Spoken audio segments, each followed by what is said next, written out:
bonjour à tous. Donc on continue ce chapitre sur les écosystèmes par bien sûr l'explication des chaînes alimentaires. Alors voilà encore un mot que vous pouvez trouver un jour d'examen. Donnez-moi des chaînes alimentaires que vous trouvez dans le document à 3, 4 maillons. Voilà des questions très, très classiques de bac. Alors déjà il faut savoir ce que c'est. Connaître deux gros mots de vocabulaire, c'est les producteurs primaires et les producteurs secondaires. Donc dans les producteurs primaires, attention à la façon de l'écrire, grand P, grand 1, chiffre romain, ça j'y tiens absolument. Hein, c'est pas 1, le chiffre normal là qui est ici, c'est pas celui-là, c'est le 1 romain. Donc ce sont tous des autotrophes, donc toutes les plantes qui sont mangées, hein, les premières qui sont mangées dans une chaîne alimentaire, ce sont des producteurs primaires. Ensuite vous avez tous les autres qui vont donc être appelés dans un groupe qu'on appelle les producteurs secondaires. Ce sont donc tous des hétérotrophes, donc, et on va les nommer des consommateurs. Et il va y avoir différents types de consommateurs. Le premier, les C1, consommateurs primaires, ils vont se nourrir bien sûr des P1. Donc ça va être en majorité des herbivores, mais ça peut être aussi des fructivores, des granivores, des nectarivores, omnivores. Et omnivores, c'est nous. Hein. Comme l'ours, le renard, on est capable de manger des fruits, on est capable de manger de la salade. Hein. Donc on est aussi, on peut être au niveau consommateur primaire. Mais en grande majorité, bien sûr, ce sont des herbivores. Ensuite, vous avez les consommateurs secondaires. C'est ceux qui se nourrissent, bien sûr, des C1. Alors là-dedans, on retrouvera bien sûr le carnivore, grand classique, l'insectivore, hein, le piscivore qui mange les poissons, le charognard, les cadavres, et l'omnivore, encore nous, on est là. On peut donc être catalogué en consommateur secondaire.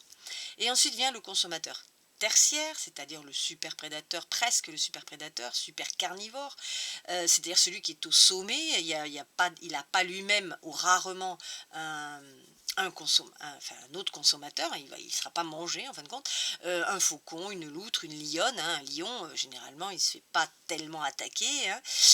On les appelle souvent des super carnivores, la vipère, hein, voilà, la vipère peut manger des musaraignes, et puis rares sont ceux qui mangent les vipères. Donc par contre, on peut trouver des chaînes à C4, C5, C6, plus vous montez, plus vous allez avoir bien sûr un consommateur qui vous tue, hein, qui vous mange. Et un animal donc peut appartenir à plusieurs niveaux, hein, nous en sommes un exemple flagrant. La buse, quand elle mange un grillon, c'est un C2. Si elle mange une taupe qui elle-même a mangé dans des insectes, du coup elle se retrouve en C3. Et si elle mange une vipère qui était elle-même C3, du coup elle se retrouve en C4. Donc vous voyez qu'un animal n'est pas figé sur un niveau trophique. Une fois qu'il y a ça, il reste le cas des parasites. Alors les parasites, où on les met? Parce que jusqu'à maintenant, du C1 jusqu'au C6, C5, l'animal était de plus en plus gros, on est d'accord. Là non, puisque un parasite comme un tic, tout simplement, une puce, va se retrouver sur vous, sur un gros animal, sur un lion, et va sucer son sang, donc là il va être un consommateur, mais au-dessus, dans l'échelle, bien sûr le tic va être C5, là je vous donne par rapport à un rapace qui va être C4. Une bactérie peut parasiter le tic et devient donc un C6 parce qu'il va transmettre une maladie au rapace. Donc, vous voyez, on peut monter jusqu'au C6 et il peut y avoir même une bactérie qui peut être parasitée par un virus qui est plus petit, je vous le rappelle, qui rentre dans la bactérie et du coup le virus va se retrouver en C7. Vous voyez un petit peu jusqu'où on peut monter comme ça, et on le peut parce que ce sont des parasites, tout simplement. Alors tout ça c'est bien beau. On a donc les pains qui se font manger par les C1, les C1 par les C2, les C3, etc. Mais quand tout le monde meurt, qu'est-ce qui se passe? Qu'est-ce qu'on fait des cadavres? Qu'est-ce qu'on fait des excréments? Qu'est-ce qu'on fait des urines? Qu'est-ce qu'on fait des charognes? Des branches qui tombent, hein? Si personne s'en occupait, on marcherait sur les cadavres, hein, sur les branches, etc. Donc vous doutez bien que la nature a prévu une solution formidable, les décomposeurs et les détritivores. Alors, ah oui, je ne vous ai pas montré les polis. Alors, ah non, raté, c'est pas le bon, c'est pas le bon, c'est pas le bon, il faut que je vous le retrouve, mais bon, ça on verra tout à l'heure. Donc, les détritivores, c'est qui? Et les décomposeurs, c'est qui? Les détritivores, c'est les premiers. On les appelle aussi les macroscopiques. Alors, ils commencent tout simplement les premiers, parce qu'ils sont un petit peu plus gros, donc ils vont attaquer une feuille, ils vont attaquer une branche, ils vont attaquer un cadavre, un caca, un pipi, etc. Donc les décomposeurs vont achever le processus de minéralisation qui va être à son tour microscopique. Et il va y avoir aussi une sorte de mini chaîne alimentaire réseau trophique des décomposeurs, c'est-à-dire qu'ils vont se manger entre eux aussi, hein, il va y avoir des prédateurs, des consommateurs, etc. Alors, pour vous donner quelques exemples, je vous ai mis les nécrophages, nécro, hein, cadavre, donc ils adorent les cadavres, les coléoptères, les diptères, donc les mouches, hein, tout ça adore ça. Les coprophages, ceux qui mangent les excréments, le plus connu, vous avez peut-être dû le voir dans des reportages et des documentaires, le fameux bousier, qui est un coléoptère tout noir, qui pousse des petites boules de bouse pour aller mener dans le nid de ses petits, ça apporte la chaleur et la nourriture quand ils vont naître. Les saprophages, eh bien, ils mangent les végétaux en décomposition. Alors ça, c'est très très bien. C'est toutes les feuilles qui tombent, les fruits qui tombent. Et voilà, il y a plein de petits cloportes, hein, qui sont des crustacés terrestres qui adorent ça. Vous avez aussi les géophages, comme les vers de terre, les acariens, les colamboles, petites... pas les acariens. Enfin, les acariens, non, c'est peut-être les arachnides aussi. On va le corriger.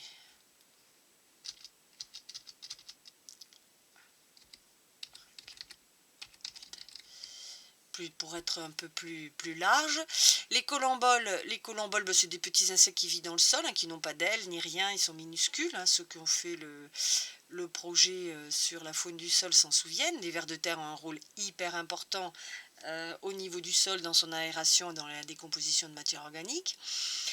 Donc voilà, bon alors, bien sûr, vous n'allez pas les apprendre tous par cœur, mais il faut connaître leur rôle très très important, des premiers donc qui attaquent donc tous les déchets. Et puis après, il y a bien sûr, il faut finir le boulot.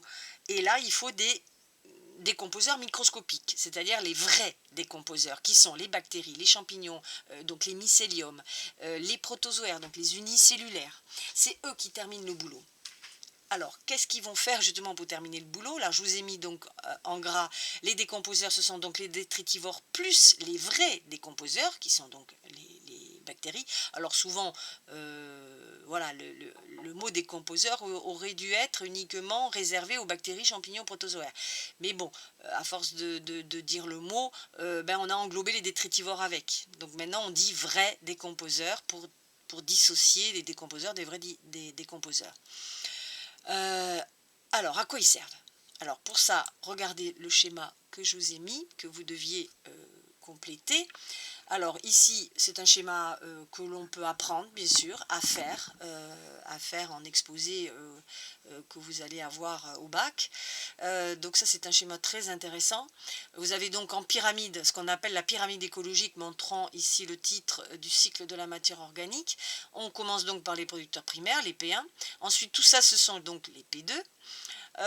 Composé donc des C1, C2, C3, là j'en ai mis 3, mais vous pouvez en mettre 4 ou 5, ça n'a pas d'importance. Ensuite, tout ce qui meurt, les cadavres, les excréments, tout ça, qui c'est qui s'en occupe? Eh bien, ce sont les décomposeurs. Et la flèche qui remonte, eh bien, les décomposeurs permettent tout simplement de recycler la matière organique en redonnant aux producteurs primaires, grâce au système racinaire, la matière minérale. Et j'ai rajouté bien sûr ici l'énergie solaire, parce que les producteurs primaires sont des autotrophes qui ont besoin pour la photosynthèse de l'énergie solaire. Donc voilà un schéma qui résume exactement ce que l'on vient de voir donc, au niveau du cycle de la matière organique. Schéma bien sûr à retenir par cœur.